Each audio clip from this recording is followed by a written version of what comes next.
In a previous video, I talked about the expected turnaround time for an accessibility audit, and I will link to that video in the description. But now let's look at how long remediation will take. And so there are a few key factors in here that majorly play into the expected time.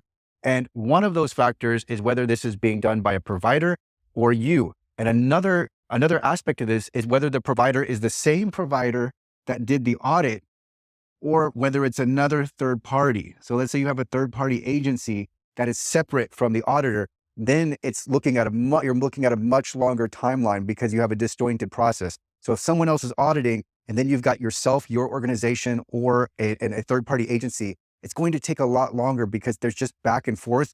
And whereas if the provider does the audit for you, it's going to be seamless because they're the same person finding the issues as they are fixing the issues. So then we're also looking at, as I talked about the audit, how much work they have in front of you. So if there's a lot of work in front of you, then you're going to have to wait. And this is going to apply to anyone, including your own organization. So if you're working on accessibility while you've got other projects, you can just stack those timelines on top of each other. And so that's why you really want to get this done. That's one reason why you really want to get this done as soon as possible, as soon as you have the audit. And then of course, the scope is going to play a major part here. So if we're remediating 5 pages versus remediating 10, the workload is just going to take that much longer. Not necessarily double because you're already in the process, but just to give you an idea, the more pages you have, the more time it's going to take to remediate.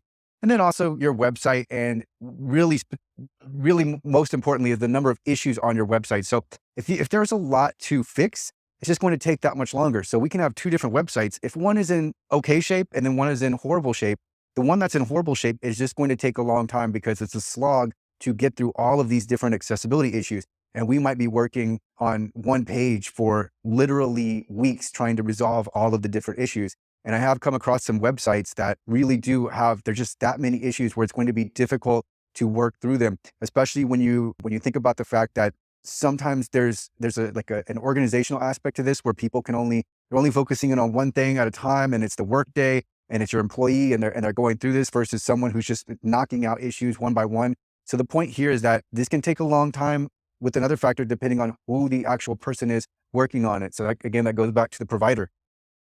And then we've also got the aspect of content and code. So the code is probably going to move faster than the content. So with the content, we're looking at the video, any audio, text, and then the images. So here we have potentially audio descriptions, we have closed captions, we have transcripts, we have headings, we have anchor text, any color contrast, so many different things with text. And then images, of course, text within images, and then alternative text. And so it's like, how fast can we implement alternative text? Can we do it at scale? How much time are we going to put into coming up with the different alternative text descriptions? Is it scalable? As I mentioned, is it scalable? So are we able to upload all of the alternative text at once and then have that applied to the website? So it really depends here, but content can take quite a while. Just imagine if we have 250 plus images and we're working on alternative text one by one, it can take some time. So this is why I say content can actually take longer than code. Of course, code can take a while too, especially depending on who is working on the code. So if it's someone internal and they're unfamiliar with accessibility and they're going back and forth with the accessibility provider, or you've purchased a package of consultation, this can take quite a while because then we get back to this disjointed process where we've got one person who is the expert, they found the issue, and then another person who knows less about accessibility, and they're trying to reconcile what they need to do versus the report. And it can become a lengthy process. So now let's get to this last part. So how long does this take? Well, if you're looking at the same person who audited to do the remediation, it might be 2 to 3 weeks, but this is going to be probably for just the code, because as I mentioned, the content can become sticky. It can be a process not because it's difficult, but just because of the sheer volume and manual work that may be involved. If you have a team that is working on the content, all the better. It will go that much faster.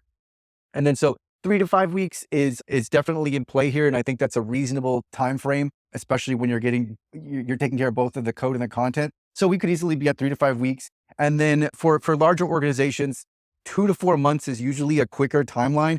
And this gets into the fact that we've got bureaucracy, we've got different people assigned to different things. We're making a project of the project. And so we've got the whole setup. We might have a write-up, and then it's like, how do we approach this? And so people aren't aware of the different strategy involved. So it could very well be 2 to 4 months for larger organizations. I've seen this a lot with the Fortune 500 companies. It doesn't matter how actually the amount of resources can actually make the process take longer.